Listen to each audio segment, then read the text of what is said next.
everybody. Everybody's a good Happy New Year. Hello, hello, hello. We are gonna get into it.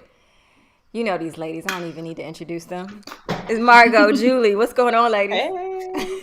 Hey. Hello. Hey, everyone. Thanks for joining us. We know you could be anywhere and you decided to be here with us, and we want to let you know we appreciate that. So we're going to answer your questions. Hey, Sandra.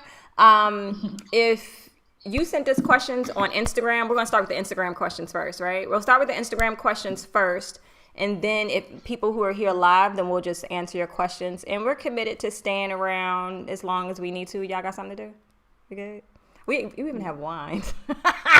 So we can be here for a minute. Happy New Year. Happy New Year. Just before we get started, hey there, Sandra. Before we get started, we're going to end up talking about an event that me, you, and Julie are going to do January 16th. We're doing the Driven Vision Workshop Conference. It's a 4-hour event. I'm going to be talking about walking in fear, in addition to some online income stuff. And Margot is doing our vision board. Julie excited. is going to do the goal setting. And if you are interested, I will put a link in there in a minute. The link is actually in the description of this video, but I'll also put the link in here as well. So let's get started. Who has their questions keyed up first? I do. Okay, go ahead, start. Okay, cool. Perfect. So Kirsten asks, what would you do differently in preparing to move to Lisbon? That's a good question. Who go? I'll tell you what I'll do. What I would have done. I wish I would have had a conversation with my family and friends in regards to me moving abroad. And I didn't even think about that until when I did the Moving Abroad Summit and Kat was speaking, and she did a whole seminar on how to prepare your family and friends for moving, right? And so I didn't even think about it. I had already moved here. I didn't even think about it until she said it. But I think what you have to remember is even though you're going through this process, so are your friends and family around you, and you not being in the same country is a big deal to them. And they feel like they would sound like a jerk if they talked about their feelings about you moving abroad, because it seems like it won't be supportive. So a lot of times they're mute. They don't say anything. So I would recommend sitting down with them, showing them, particularly if you have older family members, show them how you would keep in touch. Like, this is what FaceTime is. This is what WhatsApp is. This is what Zoom is. This is your schedule. I would recommend doing that because I feel like that was the thing that it never crossed my mind that my friends and family, the various emotions they may feel about me leaving the country, I didn't consider that at all. All right, somebody else answer. What about you, Margot? So it's what would I do differently preparing the move? Is that the question? To move abroad, yeah. Or is there anything you would do differently? I would probably talk to my family months in advance. I was sort of very tight-lipped about it in my move just because I was so determined on not getting any outside interference. However, I think it's super, super important to just be open and letting your family know, because it could obviously be a huge change in your relationship with your family members. So I would just say be open, share that information freely, and then just sort of work through how, that relationship is going to be in a different way now that you're so far away from home. So yeah, just let your family know. That's probably the only thing that I would do differently, I would say. How about you, Julie? I wouldn't do anything differently. Of course you would. I love it. I communicated what I needed to communicate, and people were cool with it. And I honestly wouldn't change anything about our initial time here, because it worked out the way it was supposed to. Of course. Maybe I would have come earlier. Okay, so I have a question. Do you ever think you will return to America? No. If someone gets sick and I have to go back for a couple months, I will do that. I personally don't think that I don't want to return. I got caught up. I get culture shock when I go back to the States. My stomach always hurts, just emotionally, in addition to when I eat the food now. I learned I had an autoimmune disease that I didn't know until I came home for the summer. And then it popped up because I was back eating American food. So just based on me getting older and retirement, it just seems more advantageous for me to be in Europe than the United States. And if you want me to go in detail on that, I will. If not, then I'll just go with no. How's everybody else feel? Returning to America? No, I'm here for long haul. I mean, I will visit. I will say that because I'm sure there's some family on the line. So, but yeah, I'll definitely visit the States. How about you, Julie? Absolutely not. I'm already like trying to condition my son to want to live here for the rest of his life. But that would be the only way I would go back, is if like G wanted to move there, later on in life. I would go and do long visits, but I can't live there. It's not good for my mental health. I get it on the mental health. Now, guys, if you have any questions and you're joining us live, if you can put a Q next to your question, it will help me when we come to Q&A be able to see that it's a question versus you all communicating with each other in the chat. I know we got a big community here. I want to make sure that we'll get your question. I have another one. How do you go about making friends? This is a question I get a lot, and I answered it on the last Q&A. And I struggle because I'm an introvert. So my desire to make friends is probably not as important as it is to extroverts. If there is an extrovert who watches this video, whether now or in the recording, and you go about making friends, tell us introverts how y'all make friends, because we just don't. I don't know. I met Julie and Margot on the same day. And Julie was the one who brought this to my attention, because I was in I was in a whole relationship. Like when I first came here, I met someone, we were together, he ended up being a liar, and then we broke up. And so I was like devastated and all of that, right? And so I had to go get my things from my landlord's storage unit when I came back. And that is when I met Julie and Margot. And I didn't even know that until Julie pointed that out to me, because honestly, I do believe if I was in such a vulnerable place, I probably wouldn't have made an effort to get to know anyone. And I'm not saying that that's that you should move abroad and do that. You definitely want community. Community is super strong, super important.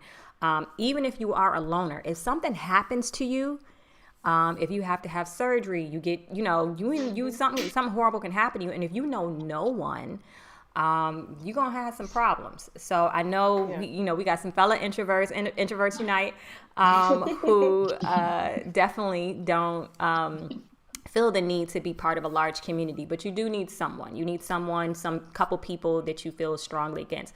Plus, we went through COVID together, you know what I mean? So we went through a whole pandemic together. So we also have, a bond that way. But some of the recommendations I heard were find some things that you like. If there's a particular sport, if you like yoga, if you like Tai Chi, whatever it is that you like, go do those same activities here. If you're living in Lisbon, the Lisbon city specifically, so many activities, post-pandemic or pre-pandemic exist. So try to find the activities you personally like, and then you're going to find people who like the same thing, and you can kind of start off that way. Particularly if you work from home, you're going to have to find some way to get out.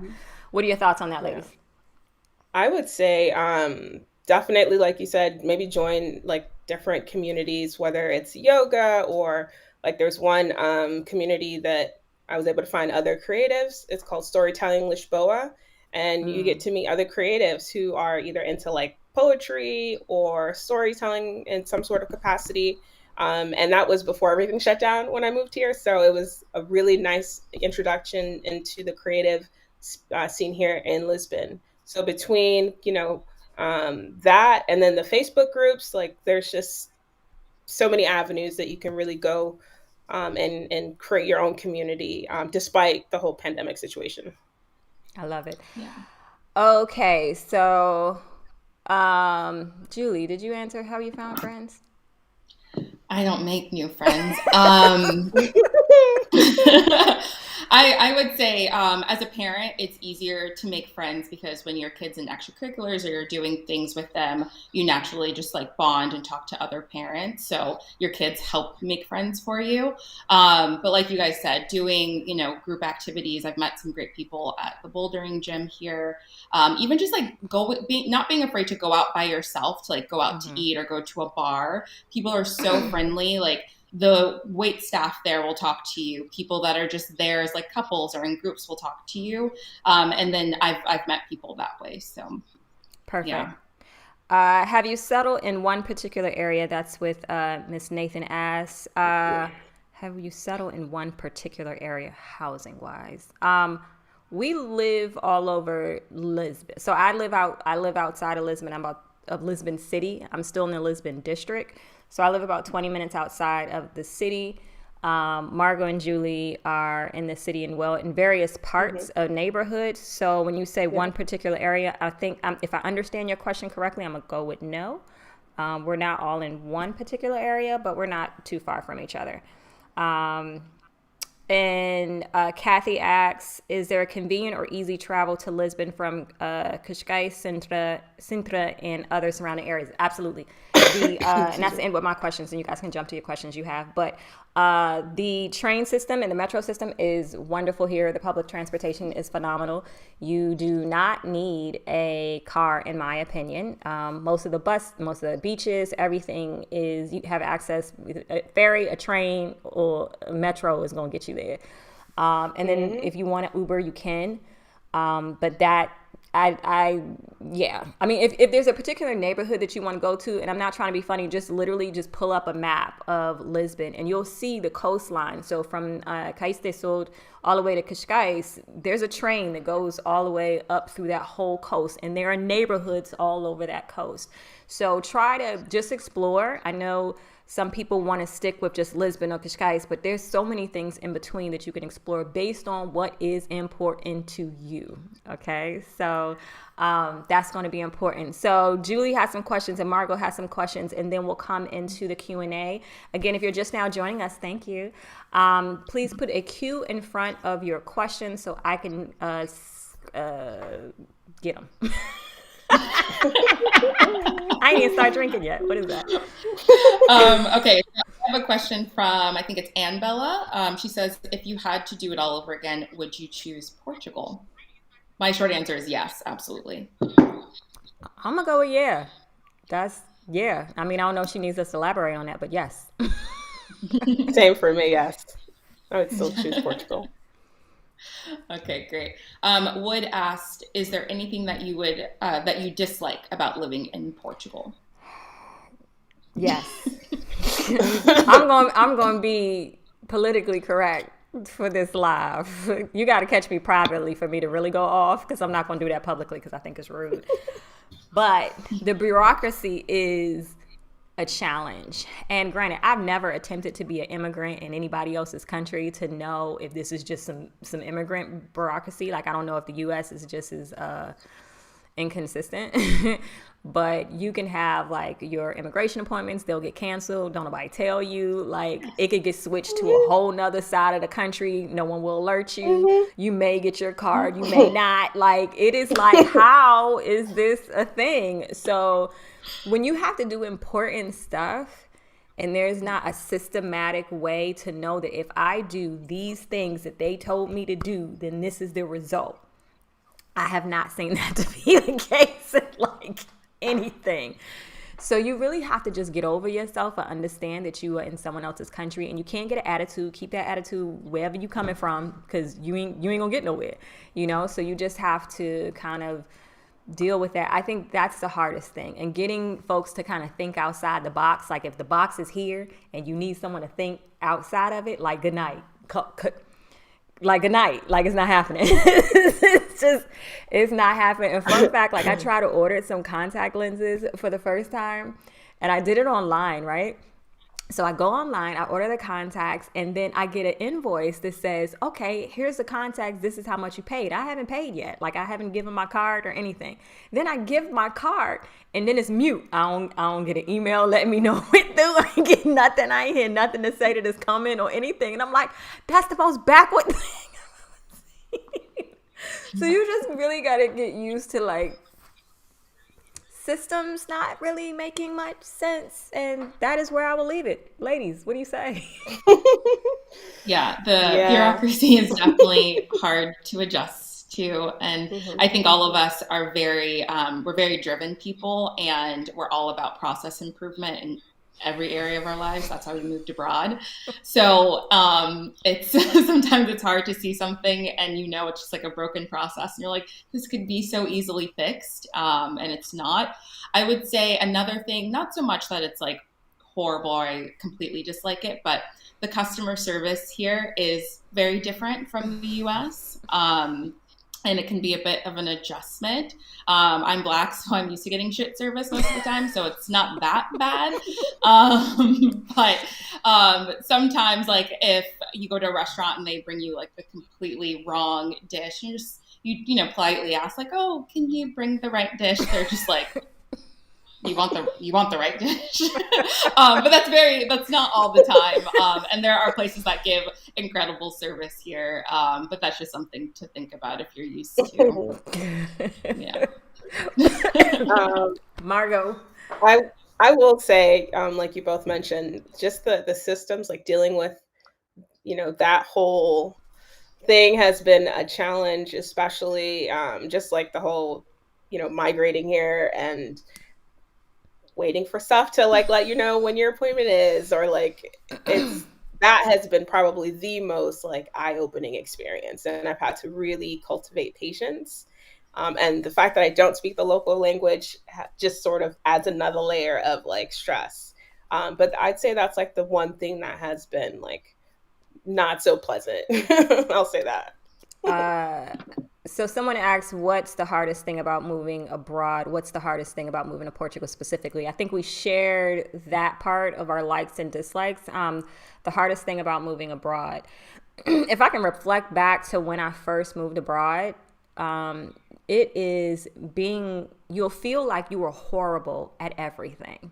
You are learning so many things all over again at your grown ass age. You know what I mean? Like, you're learning the metro again. You're learning how to operate the washer because it's different. The stove. Like, there's so many nuances that come at you all at once. And I felt when I did it and I was by myself, it was super overwhelming.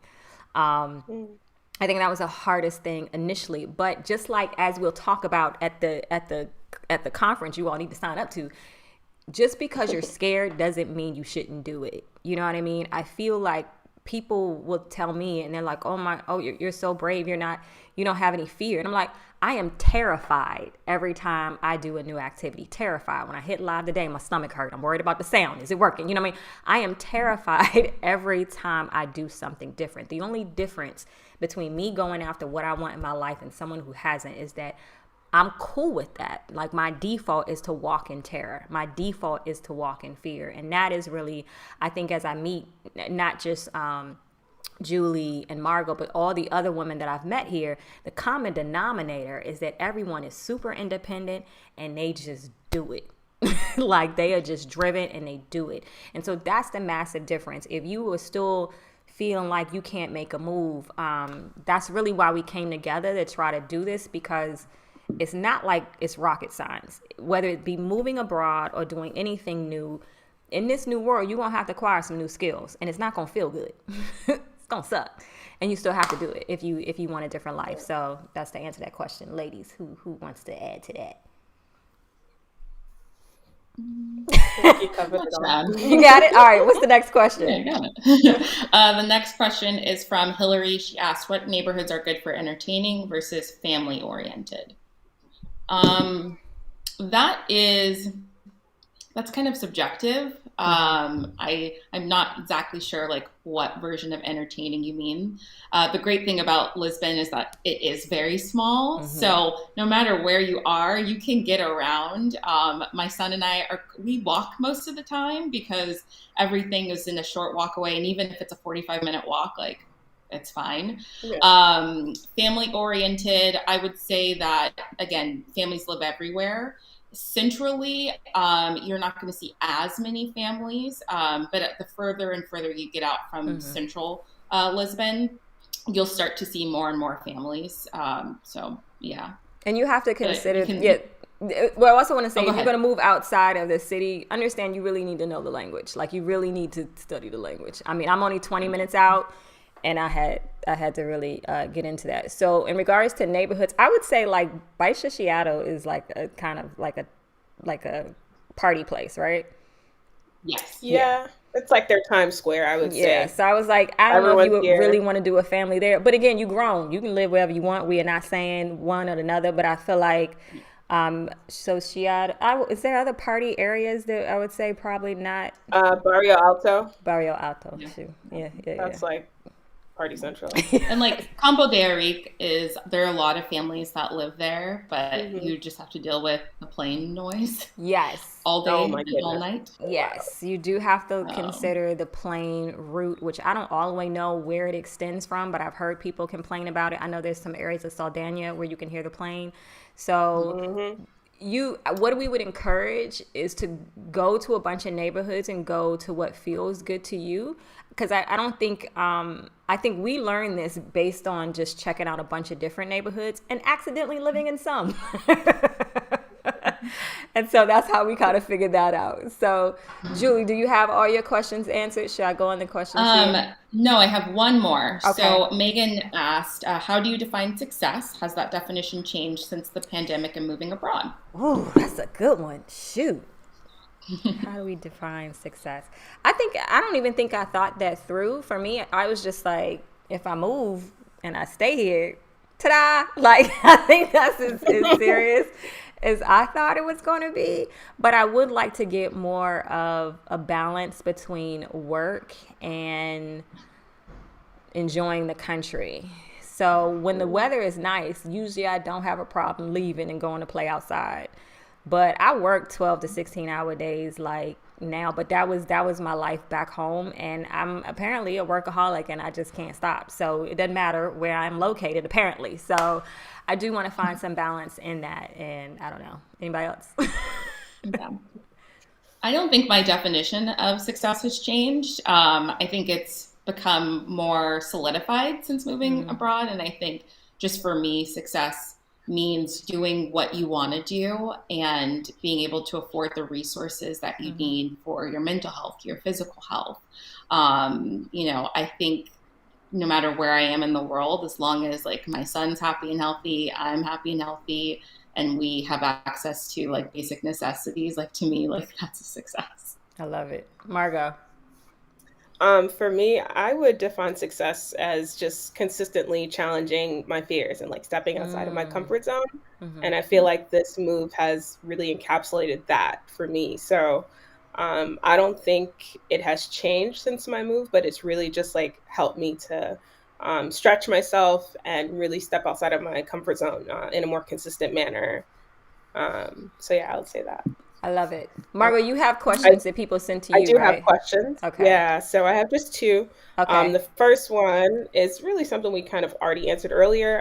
It's from Vino Style. She asked, "How are you able to build community and connection as an expat?" So we could I um, always struggle with answer this. I that. I Yeah. think, and again, for our extroverts that are living abroad, please give us some insight on what people typically do. We don't have a specific. I know people ask me that in my DMs, a specific like community. We just happen to meet people, and it's really serious. You just get connected to people's energy. Like you can be at the grocery store, and then somebody's there, and you're like, "Hey, girl," it's just that random. But we don't have any formal expat community. Now, me personally, and this is, I did not personally move to another country to be around a bunch of expats. That's just not what I personally wanted. I wanted to embrace other cultures and be, do that whole thing. So my circle was even tight in DC. Like, you know what I mean? Like, I think everyone who was my friend, I went to college or went to school with them, and then that's kind of as deep as it went. So when it comes to, I wasn't really that social back home. I have no idea how to be social. I mean, I could be extroverted like when I'm out, but then like I don't like people that much. That's horrible to say, but I like individuals, but like people as a whole, nah, I'm good. Yeah. And I think people also have to realize like we're still in the middle of a pandemic. So, I don't think we're as social as we might be if we Right. weren't in like a global health Yeah. crisis right now. I know like I'm definitely not. For me, I never am. But for me, when I have like a pretty consistent routine and I go to the same places, and like when I work, sometimes I work out of a cafe and I've met people there because we become regulars at places, and I've met people at bars that I frequent. So again, just like going out, just go out and talk to people. Right. If you want to talk to people. I don't usually want to talk to people, but if you want to talk to people, talk to people. Margot. I'll say, like I mentioned earlier, really finding spaces where you might find like-minded people. So whether that's a co-work space or, going to some sort of creative event, then you'll really be able to find your community. But it really depends on like what you're looking for. So I'd say like that is really the advice that I could share. Yeah, just leave the Another house. question. Yeah. Yeah, Leave the house. and Don't people are stay in. generally friendly here as People are well, super even if nice. you don't speak the local language. I So agree. there's that. What's your other question? My last question is from Joelle. She asks, "What's the fashion scene like in Lisbon?" So that's an Casual. interesting question. I leave the house looking homeless most of the time. So It's pretty casual. Yeah, it's super I agree casual. with Julie. Yeah, it's super Yeah. casual. If you're Like, it's in not fashion, France. no, It's not really France. not It's not France. It's Paris not at all. Paris. It's Yeah. nah. You're not getting that. And those of you who Yeah. are joining us live, again, thank you so much for joining us. If you want us to answer your questions, if you could do me a favor, just put a Q in front of your question so that I can filter it from the conversation versus the questions, and we will get that out to you. Happy New Year. Is that QT Pie 18? I don't know if I'm reading that correctly. Let me. Before, also want to remind you that we are going to be doing the Driven Vision Walking in Fear conference on January 16th. And we actually, before we do the questions, how about we talk about that? So I'm going to be talking about walking in fear in addition to creating online income. And Margot is going to be leading our vision board party. So some of you may have attended our vision board party last year, which was a load of fun. And Margot, tell everybody what they should expect with it this year. So with our vision board happening this year, we're going to focus on creating digital vision boards, obviously, because people are spread out. But we're really going to focus on, what your plans are for 2022 and really building a roadmap so we can figure out how each of us can reach those goals. We had a really fantastic community last year, so we're looking forward to being able to do the same thing, and then also just like keeping each other accountable. Maybe doing like a 6-month check-in to make sure everyone has the support that they need. So we're really looking forward to doing that again this year. Awesome. Now Julie's doing the goal portion. So once you get your goals, Julie's going to tell you how to take that to action. Talk about that, Julie. Yeah, so I'll be leading our goal session where I'll tell you how to write effective goals and, more importantly, how to create systems in place so that you can actually achieve those goals. Because you first need a vision, then you need a goal set, then you need to get into action. And I think that action part is usually where people are broken down, and it should be a really exciting event. We have some people already talking to us about it, and I can't wait to host it with you all. Yeah. So we have a VIP roundtable where we'll sit around. That's where I'm going to talk about online business.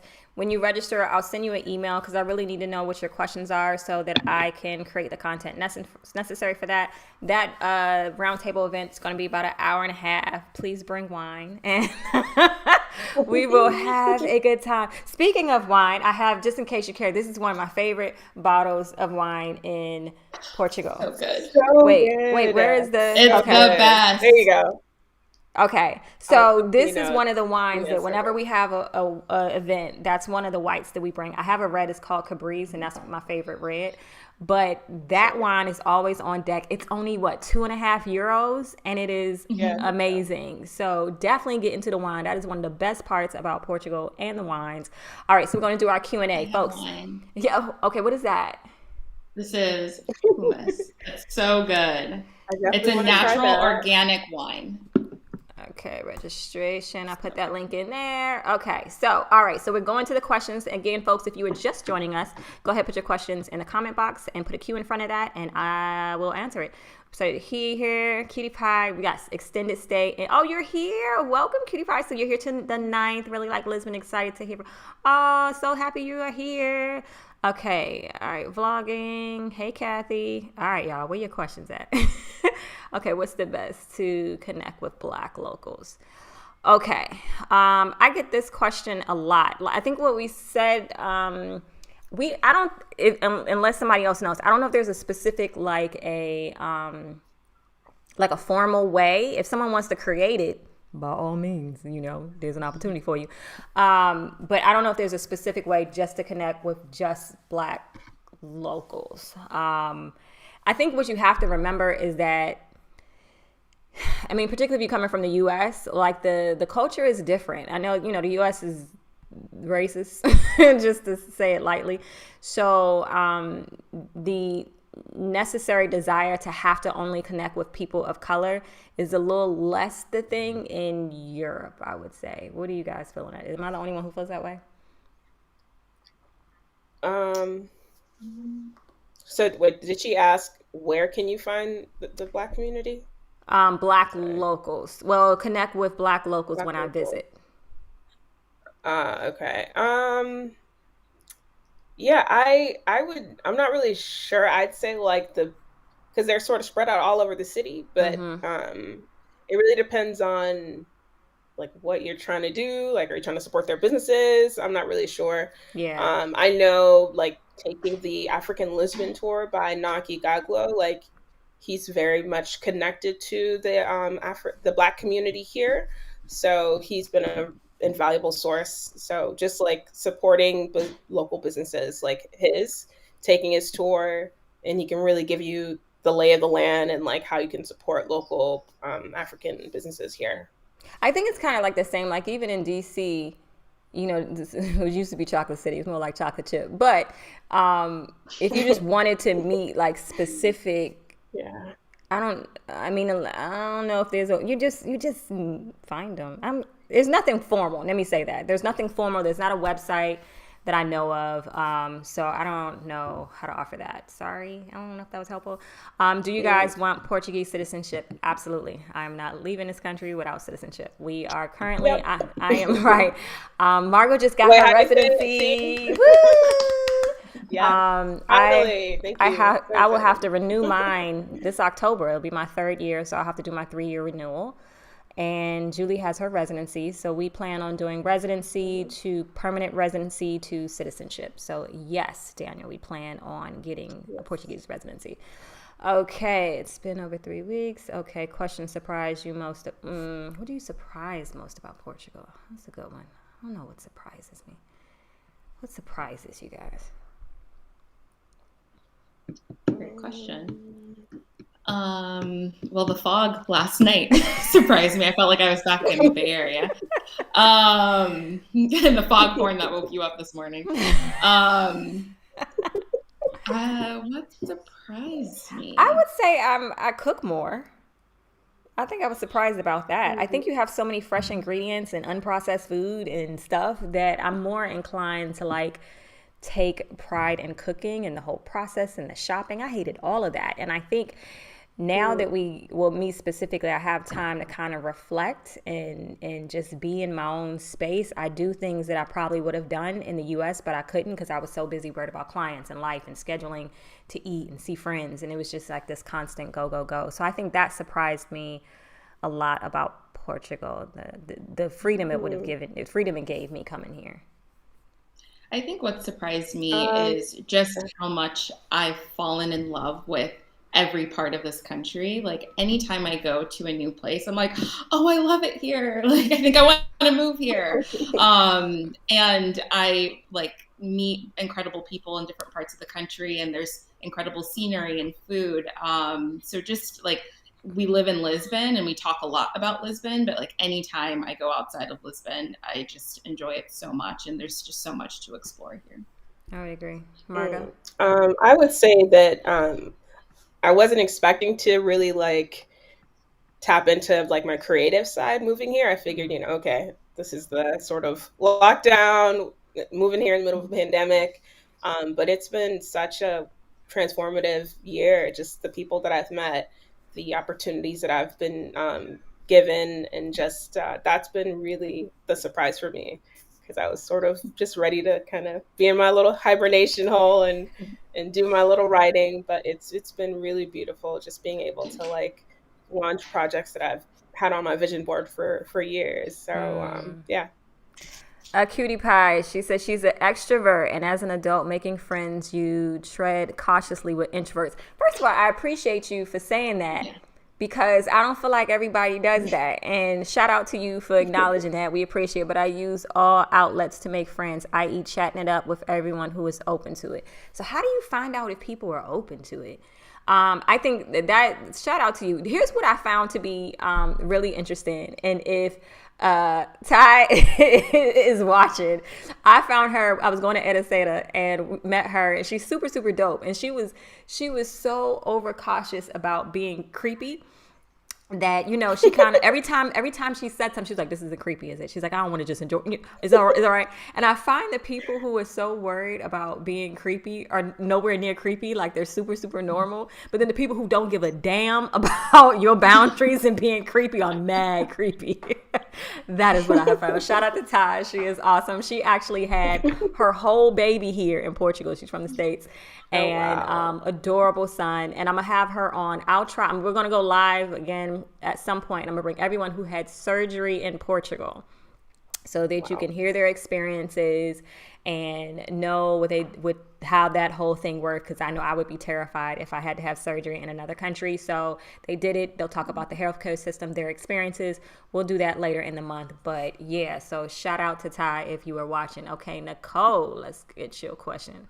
That is that's not what I wanted. I wanted it here. Let's bring it here. Okay, which city would you recommend for a single woman looking to date? Why do you think Portugal is so appealing to Black women? How long did you guys check out Portugal before actually moving? Okay, so first part of the question, single woman looking to date. I was a single woman looking to date. I was a single woman looking to date. And then I met him. I met my ex here. I fell madly in love, and he wasn't an honest person. So I ended that. I went through a horrible breakup. And yeah, so I don't think there's a particular city, and you guys correct me if I'm wrong, if there's a particular city to move to if you one day. I mean, if you want just a more happening city life, I would say Lisbon, right?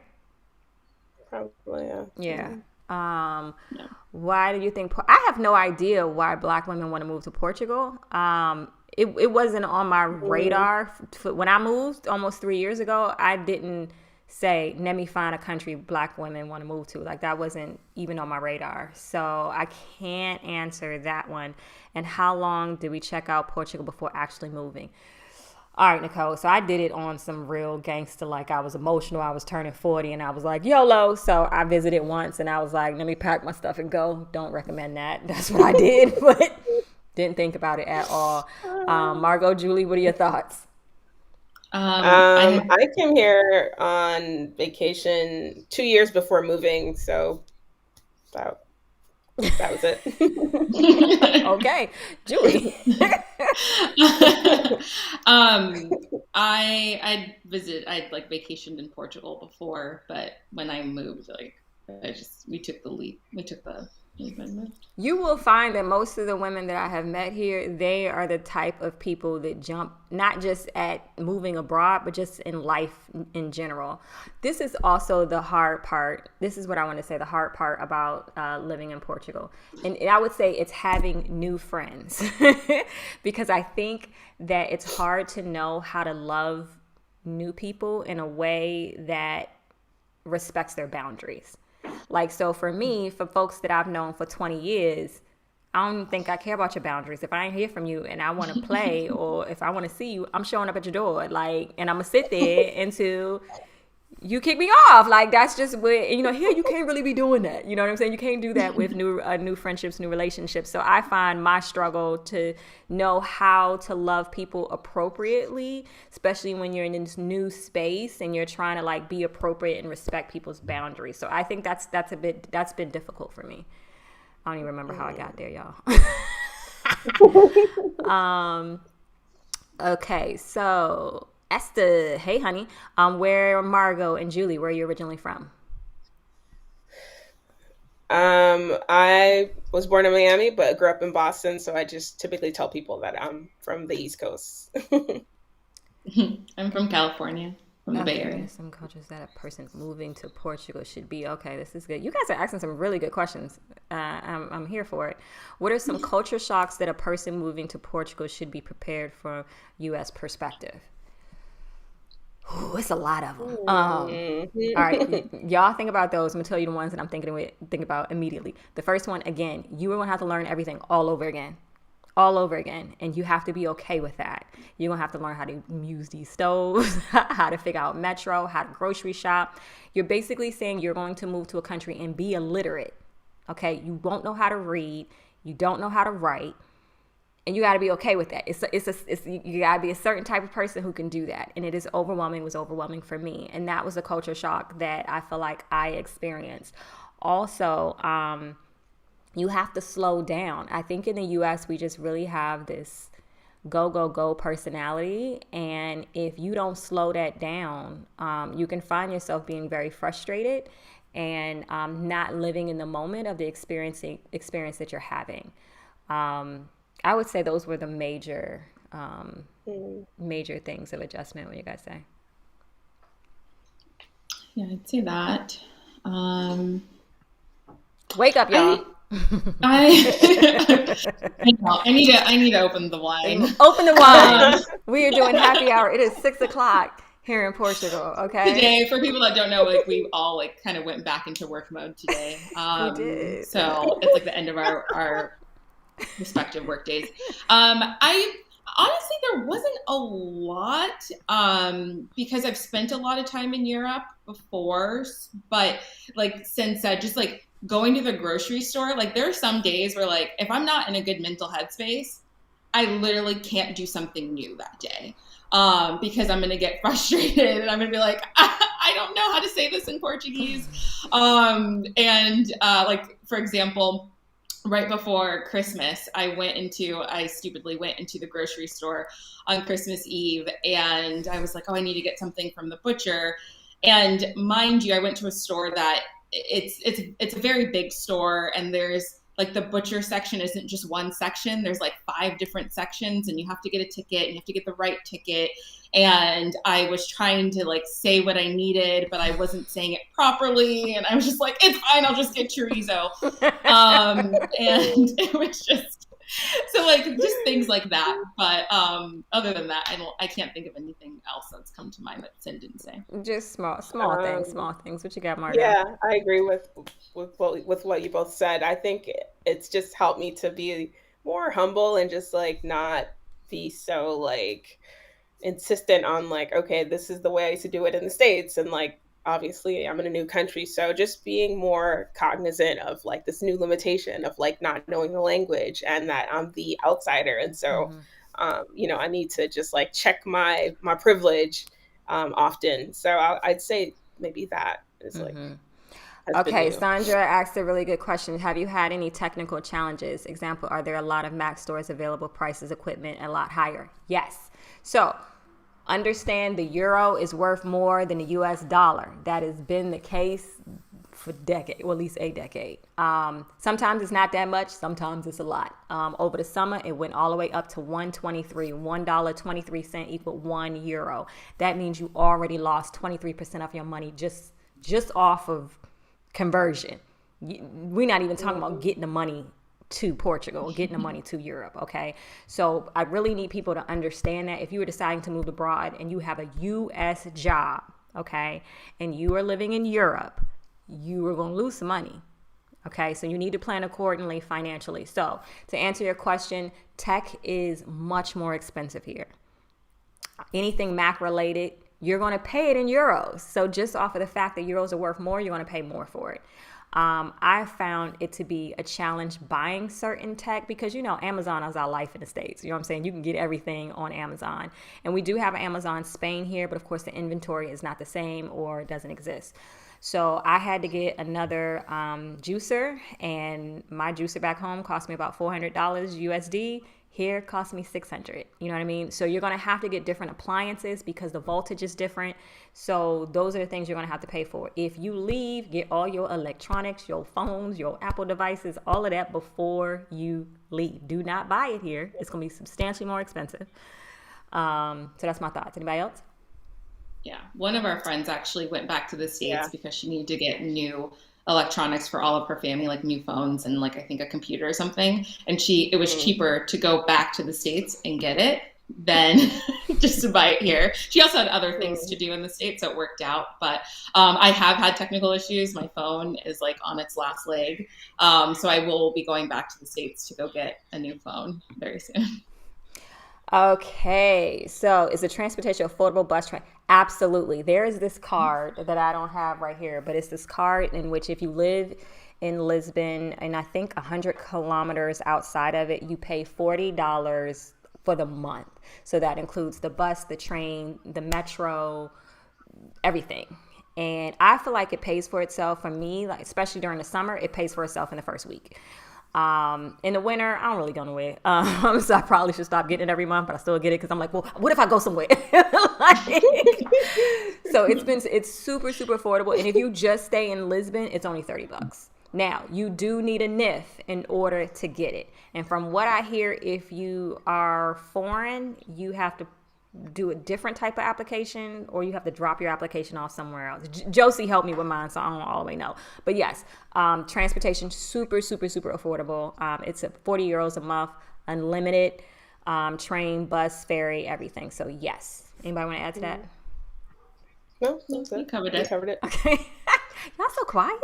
Okay. All right. Let me make this smaller. I don't know if I can. Okay, there it is. I know it's teeny. Don't worry about it. I'm going to read it out loud. It says, can I ask about the visa process for you ladies? Which visas are you living on in Lisbon currently? Applying for the 90-day visa extension, and the process is very confusing.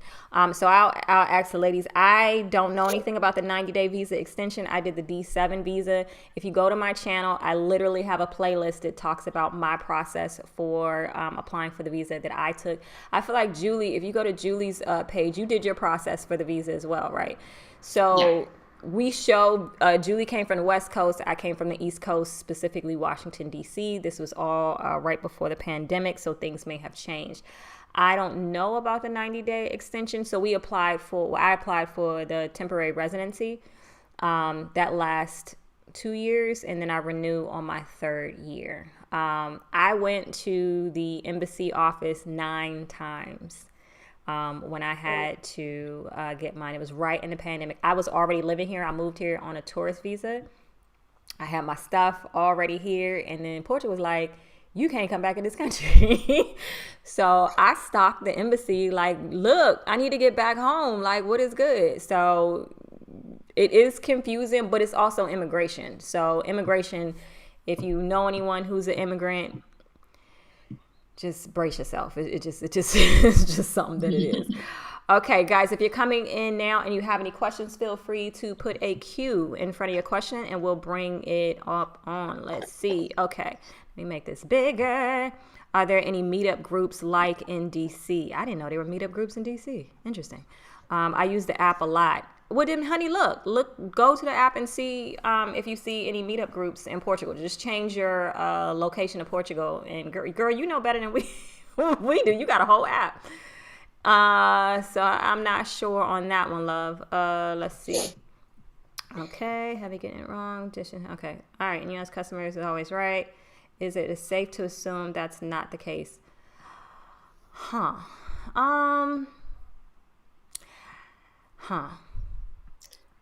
What do you say? Is the customer all... I don't know, because sometimes that customer not right even in the U.S. Yeah, very true. It's different. You know what I mean? Like, I would say in the U.S., customer service is supposed to be more solutions oriented. So if there's an issue or a problem, that service worker is usually supposed to correct it in a timely manner. But that's not always the case here. No, Timely manner is not a thing here. Like, No. just get time out get it out. Throw your clocks out.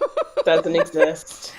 Okay, do you all partake in co-working groups during the day? I work remotely, like working with others during the day, even if we set up a coffee shop at one another's house. I don't. First of all, I'm ADD, so I don't do well in coffee shops. I won't get nothing done. I'm so busy looking and seeing what everybody's doing that I can't get nothing done. But Julie, you work at coffee shops all the time. Margo, you do too, right? What are your experiences? Yeah, so I don't do co-working groups because I don't like working around people most of the time. I also homeschool my son this year, so I have, like, my schedule's a little funky. Like, I'll do a couple hours of homeschooling, a couple hours of work. There's a couple of days of the week where I specifically, like, those are his independent work days. So then we'll go to a coffee shop and I'll get my work done and he'll do his independent work. But there are a lot of co-working spaces here. And I know one of our friends, she goes to a beautiful co-working space, and I think it's in Cascais. But I personally don't. I find them to be super expensive. The formal co-working spaces that exist, I've seen them range anywhere from $300 to $400 when your rent could be $700. So you want me to pay $300 to $400 for co-working, and my rent is set? Like, I can't make that make sense. So I found them to be pretty expensive. And then too, because I'm ADD, I can't focus. She said, "I hope it isn't vain at all, honey. You got to know about your hair products, okay? I get it." So, you see Margo and her luscious curls. Let's give Margo a close up. It's super important to have, like, my Eco Styler gel on deck. So there are definitely, like, beauty supply stores here. In the Amador neighborhood, there's a pretty large African community.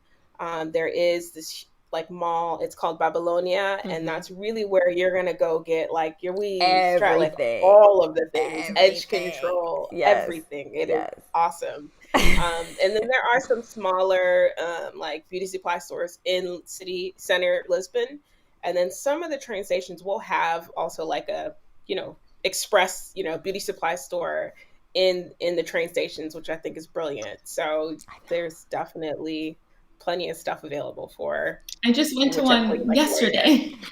Did you? Nice. Or it was like 2 days ago. Yeah. Yeah, you can totally find stuff to do your hair here.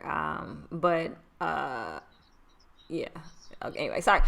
Kathy, are the outlets the same in the U.S.? I don't know. I can't say I've been to one. Has anyone else? Oh, yeah. No. Does she mean shopping outlets or electronic? I think shopping outlets. I've not been to any. I don't know. Yeah. Sorry, love. We have no idea on that one. Okay, this one says, are there a lot of project management roles in Lisbon, especially in the tech space? Hey there. So here's the thing. None of us work in Lisbon. Well, no. Do you do any work in Lisbon? Yeah. So none of us work in Lisbon. So we cannot offer any job advice in Lisbon. I would say the job market is maybe not the best in comparison to other European countries. If you need a job, I would not necessarily recommend moving to Lisbon. Many of us work, we work remote, work online. I have a digital marketing company. Julie, tell you what she does now. I was like, I'm a consultant. Sorry. I'm an L&D consultant. Tell the people what L&D is for the people who don't know what L&D is. Learning and development. So I'm a learning and development consultant. Perfect. Margo? And I'm a freelance writer. So we don't have any jobs in Portugal. So unfortunately, we can't offer that information. But I'm always going to recommend that no matter what country you live in, you need to get some online independent money. And just again, a reminder, guys, we are doing a conference on January 16th. We would love to see you there. It's going to be a 4-hour event. The link is in the description. What ways are you finding income? Okay. We just answered that. So what ways are you someone asked me about, I didn't get her question. Did I not get all my questions? Someone asked me about taxes, and I always say, I can't give you tax advice. I'm not a tax professional. We can't give you law advice. We're not lawyers. Those whole disclaimers. I think this was Woman on the Ledge, if I'm saying it correctly. I can't remember. You said you're getting conflicting information from tax professionals. Fun fact, if you go to a tax professional in the U.S., if you go to one, you're going to get conflicting information from another. Because people look at the profession and how they can do various things based on your circumstances differently. So I had to get somewhat educated in taxes so that I could ask the right questions to the tax advisor that I use for my personal situation. So based on what your situation is, I would recommend that you spend some time on Google and getting some books to realize if you are incorporated, if you're a C Corp, if you're an LLC, if you're an S Corp, what's the most advantageous ways to do your business, particularly if you're going to do your business out of the country. What are those processes so that when you hire your tax professional, that they do the best for you and your situation. Just because someone is a certified CPA doesn't mean that they're good at their job. It just means that they pass a test. Okay. So you kind of got to figure that out. I get the frustration that some people are having around taxes, but you're really going to have to hire somebody who can work that out for you. So I actually have more questions from Instagram and I forgot I had a second page. Sorry. So, let me make sure that we answer that. So the ways that we work online, all my clients are in the US. Julie has clients in the UK, and Margot, I think you do UK too? In the States and one in the UK. Okay. Yeah. US and UK. Okay. So, oh, dang, I missed I'm sorry, y'all. I done missed your whole situation. Okay, so where we said, what do you suppose? Okay, do you think of return? No, wait, I get it ready. Hold on. Sorry. Okay. Oh, this is from my brother. Hey, boo. What sort of planning should go into moving out of the country? So this is a loaded question. So it really depends on where you are in your life. If you don't have a passport, start there. If you have never been out the country, start traveling out the country, and start where you feel comfortable. I don't want anyone on here to think that like moving abroad is just something you have to do, because it's not for everybody. It's not for everybody. And I feel like, I know in the U.S. we have so many frustrations for a variety of reasons, especially if you're a person of color. We get it. So I would say get some exposure, because what happens a lot when you find people who have not gone abroad a lot, and let's say that just their energy level is a bit off, and then they come to a different country and they can't enjoy it just because they still have like this U.S. hard asshole mentality. To be honest with you, we've seen them. They've come here. That's all I would mention on that. So I would say just start traveling and do extended stays in places, because when you visit something, it's completely different than living there. So if you can stay somewhere from 2 weeks to a month, then that can kind of give you a better idea if this is even for you. So I would say passport, then start traveling. Ladies? Yeah. Why are y'all dead today? Do we need liquor in y'all? Like, what is happening?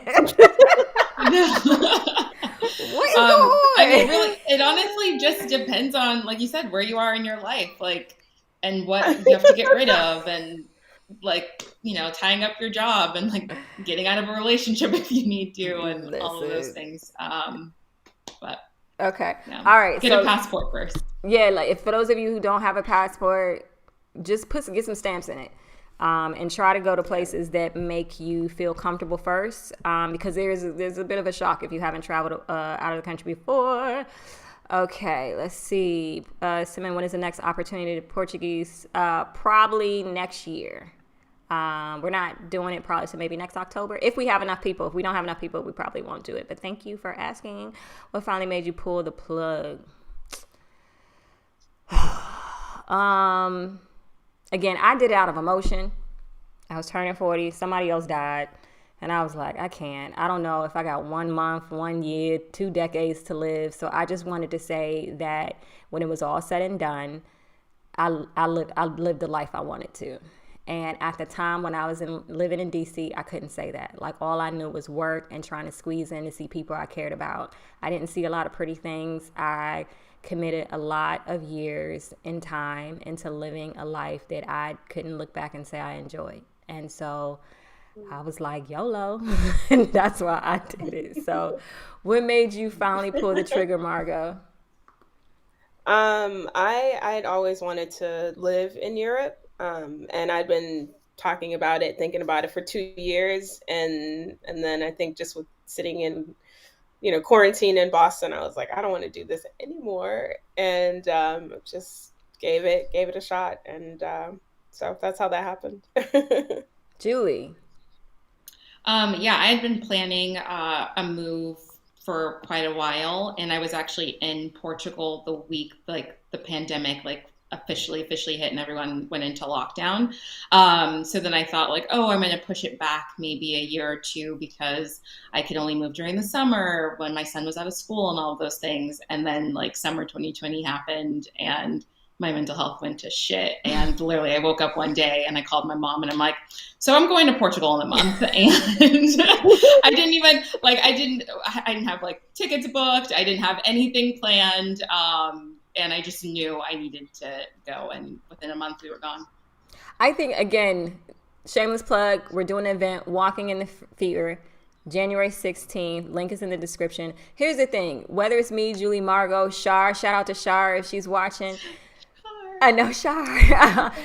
The common denominator from the people who you would know who moved abroad, like they just did it. But they just did it in a variety of aspects in their life. You know what I'm saying? So whether it's moving abroad, whether it's starting a company, whatever it is, you just literally have to do it. And you have to be okay with sucking at it at first. That is expected. And for those of you who suffer with perfectionism, you can't be perfect at something you've never done. That is not a thing. It is not a thing. So if you get over just thinking that everything's going to be perfect and just pull the trigger, again, everyone, even with this pandemic, everyone who I know, I lost a lot of people in my life and everyone thought they had longer. Every last one of them. And they didn't. So you have to decide if you want your life to stay the way it is, or do you want it to be something that you could look back and say, I had a good run. Again, that doesn't have to be moving out the country. Whatever that is for you personally, do it. But you don't know how long you here. You don't know how long you're here. So just like rock with this. Okay. So did anyone have to pay fees twice while processing your immigration paper? I don't know what you mean. Are you saying like the application fee twice? Which fee? So I had to pay the initial application fee and then one that was for the visa. So you pay like a SEF processing fee if SEF is doing your paperwork, and then the actual application fee. And then once you're here and you have your residency appointment, then you pay another fee. And those fees vary. I can't tell you what they are. They even say on the website, these fees vary by month because of the conversion rate. So you'll just have to look at the immigration sites and see. Yeah. So, okay. All right. Thank you on that. And let's see, what do you all do? So we answered this a little bit earlier, so we're going to quickly run through that. I have a digital marketing company and a couple online businesses. Margot. I'm a freelance writer. Julie. And Margot's also a chef. She is. She can cook, man. And I cook. And I am a learning and development consultant. But when I first moved here, I was actually working for a company. So I changed. Well, I didn't change careers. I just left my current company. So Julie, Julie's doing the goal setting section for the event. And so Julie's worked with a lot of tech startups, and some have fallen apart after she has left. But because startups have to have a series of things that are set in place in order, because they just got funded. Okay, they got funded and they got to make money and they got to be profitable for the investors. So Julie being in that space offers a really, really interesting skill set. And I want you to talk about that a little bit, Julie. Yeah, so I've worked for quite a few established companies and startups. So I've worked for like Lululemon, I've worked for Nordstrom, I've worked for like startups like Fit3D, and one I can't disclose, but it's like one of the biggest startups in the world. But I signed an NDA, so I can't share exactly which company it is. You can go on Business Insider and probably figure it out. But essentially, I've go into companies and I'm hired to grow teams and to scale processes. And that means a lot of system creation, a lot of goal setting, and having to meet certain milestones within a very short time frame for fundraising, whether that's Series A, Series B, Series C fundraising rounds. So I've, over the years, have implemented that into my personal life and those around me and the teams that I've managed, and how to leverage the way in which I goal set and goal achieve in corporate spaces into my personal and my personal life and the personal lives of those around me. So we'll be talking about that during the session that we have coming up on the 16th. Yes, again, link is in the description box of this video. And Julie's really good with that. That's why Julie's doing it, because she's I am very good. Yes, boo. Okay, so what skills or certifications are required to become a content writer? I feel like I'm hitting a dead end. I'll leave that to Miss Margot.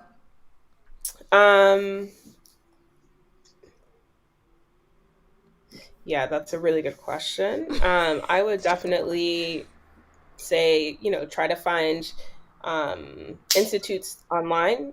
Now that we're in a pandemic, there's a lot of spaces where you could get like a 6-month certification. I know Pointner Institute has some pretty good like editing, content writer certifications. So I would definitely suggest checking them out.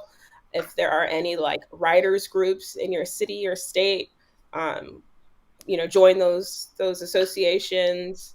And really find where the writers are in your community. So like join the Facebook groups that exist for content writers. You'll really be able to find any like professional development opportunities, as well as any like job opportunities there as well. And then I would say, checking out like Coursera or Udemy, or like taking like a short certification at a local community college or university in your local area, so that you can just sort of beef up your skill set and become more marketable. Love it. Also, what I would say is like determine what type of writer you want to be, because there are, I know in my industry, we use content writers, but in addition to copy editors. So if you know how to write things that will sell a product, then you can always find a job. If you know how to write sales email, sales content, sales website, you can always find a job. Now, if you don't have any experience doing that, then do the work anyway. Like find a website, find a product, write what you would write to sell it. Use that as your portfolio. Okay, so a lot of people just feel like they'll take a certification, but yet they don't have they don't have any experience. If you don't have any experience and no one's hired, then do the work already and then use that as your portfolio. So even if it was Coke, describe how you would write an email sales campaign for Coke, even if Coke didn't hire you. Because you're going to have to show people that you know how to do what you're saying you have to do, what you know how to do. Getting certified or whatever is not going to be enough. You're going to have to get the experience so that people, because again, if it's a new skill, you're going to suck at it. Sorry, you are. So you want to get as much practice as possible. If you have a friend that has a business, ask them if you'll write the sales emails. Ask them if you can write their email copy. Ask them if you can write their website copy. Start to get the experience in whatever it is that you want to do. But I get if you feel like you're hitting a dead end, it might be because you aren't being as specific in your market as you need to be. So for example, that will cut down the competition. So if you know how to write sales copy specifically for pet stores, I don't know, I'm pulling stuff out there.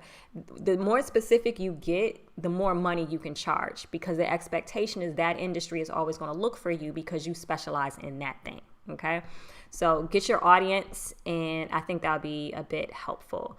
Okay, what are your thoughts on Mujeres and Caxias areas for single women? I love it. But again, single woman it's a bit general. So if you're saying you want to party or do whatever, probably not the place. You might want to do Lisbon. If you don't know the language, may not be the place. So I like it and I love the neighborhood. Okay. Wake up, ladies. How easy is it to, I can't answer this question. I don't have no kids. I don't know what people do with kids in the United States. So I don't know what they do in Portugal. So, Julie, any insight on how easy is it to relocate a child? Yeah, that's a bit of a loaded question because it's like, are you talking about the emotional part of it or just like more of the logistical parts, like schools and stuff? My kid is very easygoing. He is like Yes. an old man in a 9-year-old's body. Yes. He's like so chill and he just Nice. goes with the flow of everything. So relocating was very easy. He was going to go to a school here this year, a private school. However, because of like just the whole pandemic situation, I just didn't feel comfortable with him enrolling in school this year. So I decided to take a year off and homeschool, but maybe possibly he'll be going into school here next year into a private school. So that process, it was relatively very easy to apply for the private school. I had visited it before, sent in the paperwork, did all that good stuff. But yeah, if you have more questions in depth, like ask them. But I hope And that also answers you your need to question. know, like, if your child is emotionally, like, how some kids like lose their life if they can't be around their Yeah. friends, like they got to make a whole new friends that may not speak English. So only you would be able to know if your child feels like doing those types of demanding things. So hope that is helpful. Okay. Let me make this smaller. Okay, so I have thoughts about coming to visit for a month. What is the best weather season for visiting? I want to walk about and lots to discover. I would say the summertime. The summertime is going to be a good time, but it is also the most expensive time. So, And it's the hottest. So I would say like Yeah. October. oh yeah, I do like October. Like May and October are really good times because the weather's nice. Mhm. But it's not as expensive and there aren't as many tourists. But if you've ever traveled anywhere, like you can actually Google like what's the best time to go to this city, and there's a website that will tell you like what the average weather is. I use that all the time when I'm planning trips, but here I would say like May, October. Yeah. Mm. I think it just depends on what you want to do. Like, if you want to do Yeah. beaches, I don't think, like, October is not a good beach Yeah, time. yeah. Mm-mm. So, but if you want Like beaches beach in time is summer, Yeah. June, September. yeah. But if you Yeah. just cool with And wearing they like a have tons jacket, of festivals too in the in which summer. month? So Oh yeah, in the summer. June, July, yeah, May through July, like they have tons of festivals. Yeah, so it's going to be more expensive in June through August, and you might have a hard time finding a place to stay. To be honest with you, that can be a bit challenging. It's going to be It might be pricey. I would say October is one of my favorite months in Portugal because it's not a bunch of tourists, but you can't get in the water and you can't do summery things. And you can eat outside, so it depends. But Kind of. I'm gonna go with Julie. I'm gonna go with October on that. I can say the worst month is December. Don't come in December unless you just want to feel with, because a couple people came in December and they wanted to say, okay, this is the worst month. I want to know how the worst month feels, which I thought that was actually pretty smart. I didn't think that through. I moved here in June like an idiot, and so when I had to get an apartment, everything was more expensive. It was a huge mistake that I made on my part. I don't advise doing that. If you're moving, if you're just coming to visit, then again, you're still going to pay more during the summer in any country, not just Lisbon. You're going to pay more in the summer because that's tourist season. I'm somewhat an extrovert, but realize that some don't like to open up to my energy. I'm quiet and love to be by myself. Oh, I'm sorry. Okay. I'm sorry. I thought I saw Q. Guys, if you're coming in and you have a question, just go ahead and put a Q in front of it. That one didn't have a Q, so I'm sorry that I pulled it. My apologies. Okay, I think what made you ladies choose Portugal over Spain? I personally hate Spain. And I'm sorry if that offends people, but every time I've gone to Spain, I've had a racial issue. I would never move to Spain. That's just my Yeah. personal Spain was experience. never on my radar. So yeah. I love Spain to just go for a couple of days. But Spain is, yeah. Learn I never felt Portuguese. welcomed in Spain. I haven't either. Let's see. Okay, so hey, ladies. Apologize. How ladies learn Portuguese? If so, yes. What's our fluency level? That sounds like, yeah, real serious. So I don't know what my fluency level is, but I take language classes with my group, so that's how I learned it. Anybody else? I don't have Yeah, any fluency. my fluency level is really Working on low. it. I'm actually really good with understanding Portuguese now, because a lot of people will just like start talking Portuguese to you because they don't realize that it might not be your first or your second or your third language. But we're still in the learning process. Yeah. And then two, you need to speak more with Portuguese people or people speaking Portuguese versus Americans who speak English. Even my folks who are from the EU, they speak English, so we end up speaking English, and I need to stop that. I want to stop that this year. Is it easy to navigate through the cities not speaking the language? I would say if you are in the city of Lisbon, yes. If you are not, it can be a challenge. All right, so we said where Margot, Julia are from. Margot's from Boston. What do you think about the American dream? What do I think about it? I think it's BS. No. I don't subscribe to it. It's a game. It doesn't take into account capitalism and racism and sexism. A lot of isms. All the isms. So right. Yeah. Does self-care practices change in a new space? I would say so. I think so. I think that majority of my clients live on the East Coast, so that means I can do so many things during the day before I even have to sit down and work. So that can mean doing my daily walk. I have the water outside my window. Not that I've been using it because I've been fat and not moving anywhere lately. But when I'm acting right, I can go for a walk. I can do all these things that. I go to the market and, so you definitely, I think, concentrate more on self-care, especially when you have more time. I find that I'm more creative with my clients because I have more time and I'm able to be more creative and go to a beach and stare at waves for 9 hours. So I would say so. What do you ladies say? Yeah, I think just being here, the way of life is very different. It's not like the rat race of the major cities we all lived in. So it's just like part of the culture, I think, a little bit more here. Like there'll be weeks where restaurants are closed and you just need to be at home with your family. So yeah, it's relatively pretty easy. Yeah. I still need to do a better job because I'm a Capricorn, so I can go hard. But yeah, and I've, like Julie said, like it's definitely been a shift moving here with my self-care journey. So like I used to eat out a lot. Now that I'm here, I'm cooking more and like really slowing down, or at least trying to learn how to slow down in this new space. So I'm definitely appreciating just the change. I agree. So asking about the 90-day visa, so the tourist visa is 90 days right now, unless they have changed it. Can you discuss the visa process in a nutshell? No specifics, but overall steps. I don't know how many steps there are. There's a checklist. So just I literally have a video that goes through it and it gives you the checklist that I use. So you can I'll give you the checklist and it tells you how many steps for what I took to get here. The overall cost, I can't remember. It was almost 3 years ago. But if you go to the video, it literally says like how I applied for my D7 visa, and it has a link there. It'll give you the checklist, and the costs obviously are going to vary based on where you're applying, what embassy you're applying to, what state you're located. It is not the same. So costs are going to vary. Healthcare, very good question. Healthcare is definitely affordable. And Monica, I am going to do a live with some women in Lisbon who have had surgery in Portugal specifically. And they're going to give you some insight. Ty, shout out to Ty. Ty had her whole baby here. So various women had various surgery. I haven't really had to deal with the healthcare system that much. I mean, I pay health insurance, but I haven't really gone in there yet.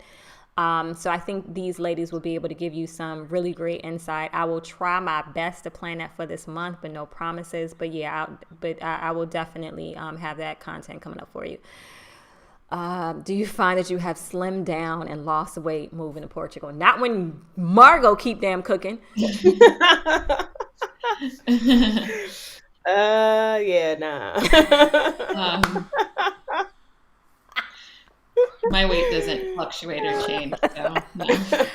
I I gained so much weight during COVID and I was here in Portugal. So I don't know. Granted, Margot's ass was always in the kitchen and I couldn't stop eating because I don't have no self-control anyway. And if it tastes good, I'm going to eat it. And Margot's a person that would literally wake up and make biscuits. Who does that? Who does it? Who does they that? were good. They were good. They were good. Purchasing a home in Portugal. I would probably say everything that I've experienced not publicly in regards to home buying process. I wouldn't do it because one, I don't feel like hearing people from Portugal's mouth about my opinion.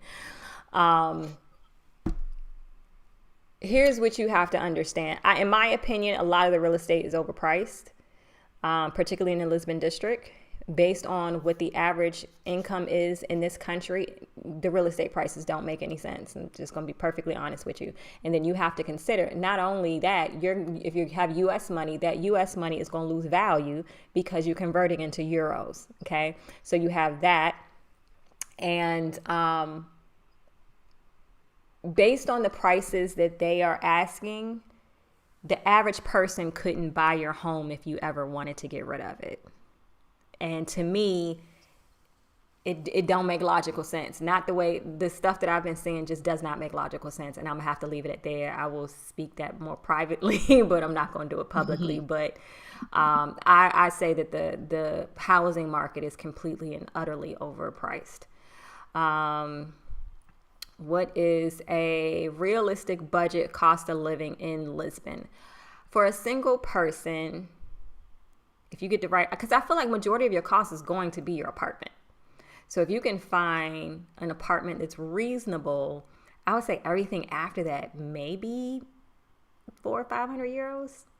What do y'all say? I mean, it really depends on what you're doing, where you live, what level of comfort looks like for you, how much you shop. Like we get asked that a lot, and it's a really hard question to answer because, I think all of us are in a fortunate position that like, if we want to do something, we can afford to do it. So, my costs some months are more because I'm eating out more or because I'm taking trips to Porto or things like that. So I can't really say what's a reasonable cost. I would say that food here is more affordable than in the US and the UK, and transportation is more affordable. So if those are your biggest costs, wherever you live, know that they will probably be lower here. And healthcare. Healthcare is going to be cheaper. Yeah, and healthcare. Yeah, and healthcare as well. But apartments range in price based off of when you sign your lease, if you're signing your lease in the summer, if you're signing your lease in the winter, what amenities you have. Like, I'm a little bougie, so I like AC, heat, gas stove, double glazed windows, washer and dryer, and I'm paying for that in the price. And I've got an incredible view, so I'm paying for that too. So it really is subjective. What I would say is maybe go on websites, look at the type of house or housing that you would be interested in, like how many bedrooms, how many bathrooms, the area. And like Sin said, that's going to be your biggest chunk of your budget. So base things off of that and go from there. But it's really subjective. I would say just living in Europe, period. Portugal, I think there's this misconception that Portugal is so cheap. That's literally how, when I Googled it, that's how I found Portugal. It was saying it's one of the more affordable European cities. I don't know if that's necessarily the case. Granted, my expenses are less in Portugal, but it's still kind of comparable. Considering, you know what I'm saying? It definitely was more expensive than I had anticipated. When you first move here, you got to anticipate that you will be paying a foreign tax, probably in any country you live in, and not necessarily that it's a formal thing. But basically, you're going to pay more because you don't know what you're doing. You're going to pay more for transportation. You're going to pay more for groceries because you don't know not to go to the grocery store. This expensive one, you went to the most expensive one. And, so you got to find out, when I first came here, I didn't know about the unlimited transportation card. So I was doing Ubers and I hadn't learned the metro system yet. So when you first get to a country, you're going to have a lot of capital outlay, particularly if you are attempting to be there as a resident, because that's all you got to hurry and get the apartment. You got to get all these things for your visa, so that you can be legal in that country. So you're going to come out the pocket a lot. And what I found is that there have been a lot of people, not a lot, but there's been some people that have come here and didn't necessarily understand the cost associated with that. So if you please have a nest egg before you come. If you have a job that is paying you a certain amount of money, but you don't have a lump sum for emergencies or anything like that, you're gonna be in a hard way. Like, some people can't even afford to get a plane ticket back to the U.S. if this doesn't work out for them. I don't want anyone to be in that situation. So you're gonna need a lump sum. I can't tell you what that lump sum is for you. Please understand that. I don't know how you live. I don't know what you need, anything like that. But understand, when you get an apartment, just like if you get an apartment in the States, you have to pay first month's, last month's rent, security deposit. Some of these people are asking for 3 and 4 months. They wilding. Okay. So that is going to be even more ridiculous during the summer months because there's higher competition. So just really have a nest egg that makes you feel comfortable, at least at the bare minimum. If you need to catch a flight back home, you'll have that. Okay, but no one can give you a number. Just get a gauge on, like, okay, how many bedrooms do I want? What amenities I want? What does that type of apartment cost in whatever neighborhood? Then from that, for me, being single and I barely leave the house, my life doesn't cost no more typically than 500 euros after my rent. So, but that doesn't mean that, like, if an emergency happens, like, you still gotta, like, prepare. Once again, the currency changes daily. Okay, so if you are in a good situation now, and now it goes on, and the economy about to go to crap, so it can completely change, and now you're in a bad way because your money is worth 20-30% less once you do the conversion. There's a conversion rate, and then there's a cost to get it to the country. This is in any country. Okay, so definitely put that into perspective. I hope that helps. Okay, I think that is it. Okay, wait, currently applying for the night. Okay. Oh, shoot. They brought me all the way up here. Sorry, y'all. Julie's experiencing. Okay. So this one's for you, Julie. Can you see? Can't see it. Okay, there we go. Oh. Yeah. So the process he's not a citizen, he's a resident. But the residency process was easier for him than it was for me, funny ironically. We went through the same process. When on my YouTube channel, I have, like, a video that talks through, like, the steps I went through to get D7 visas for him and myself. I basically had to just provide the same paperwork I was providing. And I think what was the only difference? I needed a letter from his dad, just stating I needed either a letter from his dad that was notarized stating that he could legally come with me, or paperwork from a court that showed that I had, sole custody, physical custody. So provided all of that. And then in terms of, like, his actual residency appointment, his appointment was flawless. Mine got canceled. So my son was actually a resident in this country for months before I was a resident. Mind you, his dad is not Portuguese. So Gabe was out here and as an unaccompanied minor. Okay. You guys mentioned cooking and the ease of fresh produce. I'm vegan. Do you feel that being vegan would be difficult in a plant-based? Absolutely not. There's nothing but farms here. You'll be fine. Now, if depending on what city you live in, you may not be able to find a lot of restaurants that accommodate vegans. Like my best friend Kim, she's vegetarian, and on my side of town, my baby kept eating cheese sandwiches and french fries. But then I took it to the city, and there was a bunch of options of restaurants. But if you just want to cook yourself, you're fine. You have no issues there. But it is highly what is it for fish? Pescatarian. Yeah, it's heavily pescatarian. Yes, that's yes. Okay, all right. So this is a good question. If the voltage is different, I moved that whole thing. Sorry. If the voltage is different, what is the point of getting electronics from the States? Would it work? Yes, you just get, so here's the thing. If you're getting an Apple product, if you have a Mac computer, Mac sells the conversion. A lot of Mac products are not country specific. So we are all creators. We are business owners. All of us own a Mac computer. So Mac specifically sells a series of plugs specifically for world travel. They do not make completely different machines just based on a country. So know that, okay? So you will get the correct cord based on your electronics. If you bring your US laptop and you don't look into that. Now, granted, if you have a Windows machine, I don't know what y'all do, but for Mac specifically, it will handle that. And you want to buy an Apple product that does it just so it could be, you can have the warranty in case something happens. Now, as I stated before, if you're talking about appliances, you have to buy the appliances here and you're going to pay more money for it.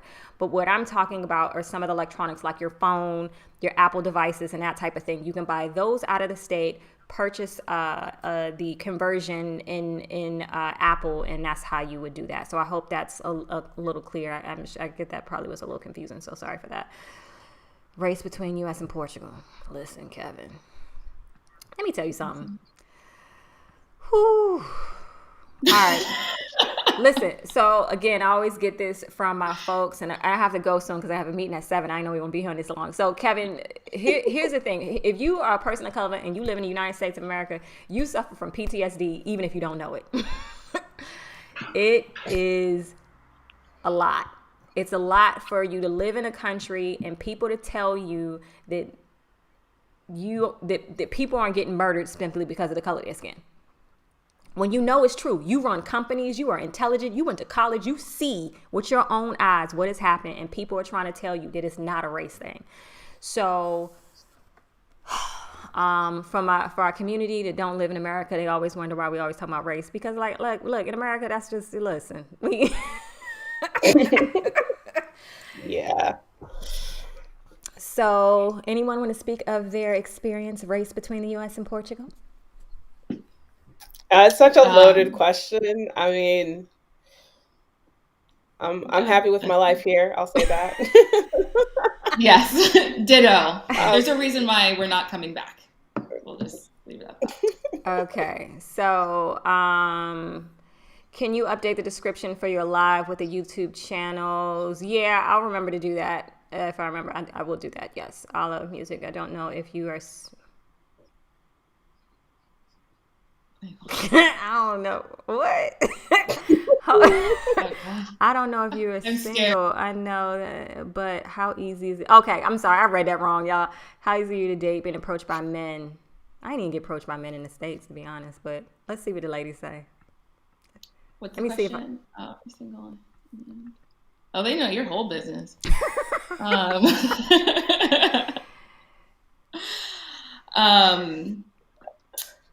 Margo? Yeah, sadly, but what is it easy to date? I mean, I don't really know. I know there are a few of our friends. Hiwote has a dating podcast. Yeah. She dates a lot in Portugal. So she always has the tea, and I'm always excited to hear what she has to say. But I'm gonna just say that. It just depends. It depends on how social you want to be with. You know, you can find you a little situation if that's what you know what I'm saying. That's what you're looking for. Yeah, and you get if you get anywhere, you'll get approached, like at the grocery store, at the bar. Yeah, at the train station. Do you see cost of living in Portugal increasing near levels of California, New York? No, definitely not that bad. They are higher than I feel like they should be, considering what the average salary is. So in DC, Maryland, New York, California, we make good money. So it makes sense for houses to be the price that they are and the things like that. No, it doesn't. It still doesn't make any sense. Okay, fair enough. It makes more sense there than it does here. Yeah. Good point. That's my only point. So if you're going to ask all this money for real estate, yet you can't even get a job here, it's never going to make sense to me. Never going to make sense to me. 6% value converting from USD plus. Hey, baby. Conversion is like losing 60% value and converting from USD to euros plus paying US taxes. That's a lot. How to make? Yes, true. I'm a business owner, so I'm not taxed as a W-2. So the way that I work my taxes are going to be different for a W-2 employee.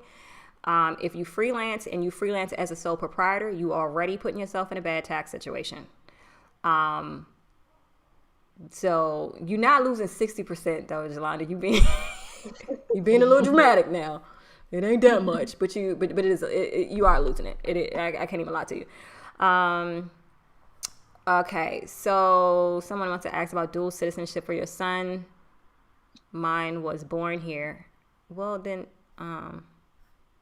that's Maybe you did answer that one already. yeah. Okay. All right. Let me get that one out of there. Sorry. Okay, guys. So we are wrapping it up. If you have any questions on many restaurants that cater to vegans, yes, in Lisbon. When to visit? Would you cook for me? What?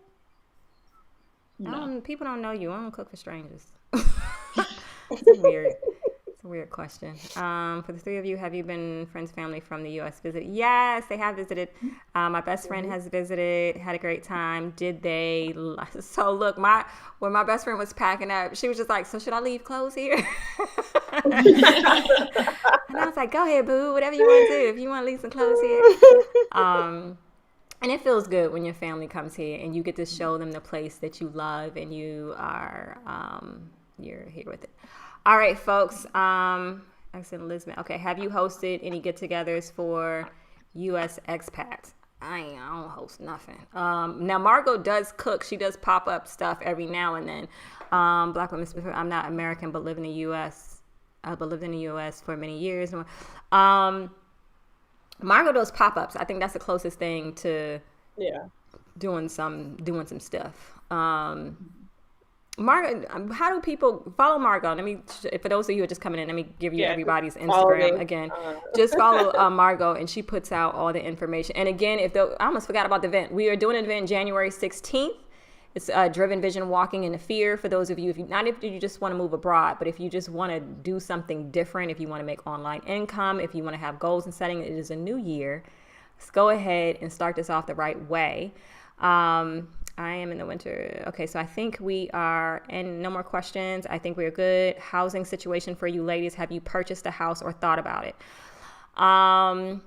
We addressed that earlier. I don't think that the real estate prices make sense. In my personal opinion, so I will not be doing that right now, but I feel like I want to at some point. Coming out, black women. Okay, coming out and concerned about dating from what? Hold on. The dating stuff, I feel like I can't do. I'm married, but my adult daughters are coming, and they are concerned about dating for marriage, not dating a play. Girl, I don't even know where you go to do date for marriage. Like when you know the country where you can do that. Send us a memo.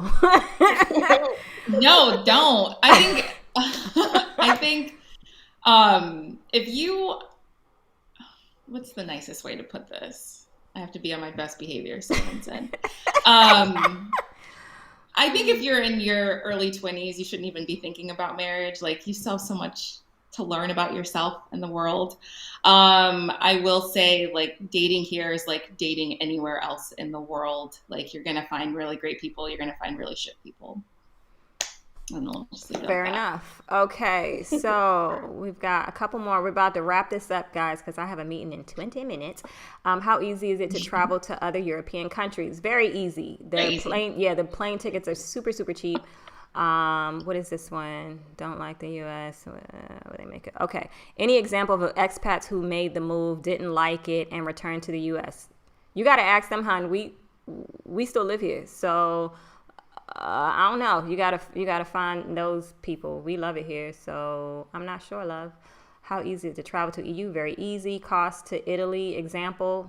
Google it. Why would we know the price ticket to Italy? Prices change. Just go to Google Flights and find out what the price is. Porto. Okay. All right. Do rents increase annually every 2 years like the U.S.? I don't really feel like they do. No. And then depending on what type of lease you sign, you can have a renewable lease where it won't increase. But if you have a non-renewable lease, like they might increase the price. So it just depends on the type of lease agreement that you have. It's not a blanket practice around here, though. Chantel asks, how do you know of any U.S.-based companies that actually have remote positions? Unfortunately, Chantel, none of us work for corporations.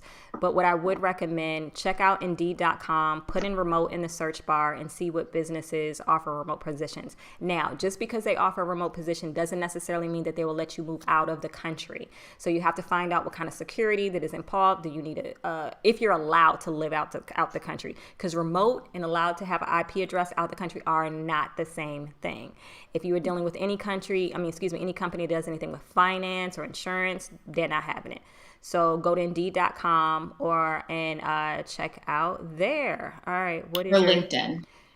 Yeah. LinkedIn's everyone I know who lives out the country and has found jobs have found it through LinkedIn. So we're going to have a LinkedIn boot camp probably in April, to help with that, because I need to get my LinkedIn life together as well. Julie, what is your channel? It's Black Mom Rainbow Life. Yeah, you can put that in the YouTube search bar. And you'll find that. And her Instagrams are here. Let me go through. Okay, Princeton's not cheap. It is not cheap. By the time you do housing costs, I would actually agree with you, Jax. It's not as cheap as people feel it is. Okay, so I don't see any more cues. So I think we are done with questions. Ladies and gentlemen, We've done it. we did it. Whew. Christian, but we are Christians, so your views on whether or not should be married is different than ours. Okay, so here's the thing: we're gonna give you the opinions we have. If you like, that's just what it is. But if you want to do it, and dating here is gonna be the same as it is anywhere else. So if they have a good option wherever, I don't know if it's necessarily different based on countries. It just really depends on what you're into. So I hope that helps. We can only provide the information that we have based on our experience. So it's been a pleasure, guys. If you, we would love to see you. Now, Julie and Margot are going to come back throughout this week. We're going to have our conference on January 16th. We'd love to see you there. Margot's going to talk a little bit about vision stuff and how to do that. And Julie's going to come back and just talk about some steps you can do for your goals, whether you join us or not. So you'll see these lovely faces over the next couple weeks. And is there anything else I need to tell y'all? No, I think that's it. I will try to pull together the ladies who have had surgery in Portugal, so that if you have questions about health and that type of thing, they can offer some insight that unfortunately I can't give you, but I will try to get the people in front of you. Coming up soon, we have Oberon Barnes, attorney. He is going to talk to you about how you should focus on estate planning as well. If you leave the country, or you have young people that are important to you, or an elderly parent and you leave the country, you got some things you need to consider. All right. Okay, folks, it's been an absolute pleasure. To my ladies, I will talk to you soon. And to you all, we appreciate you. We know you could be anywhere. You decide to be here with us. And thank you. Thank you. Thanks, Thank you. Happy New Year. This was awesome. Happy New Year. Thank you. Yes.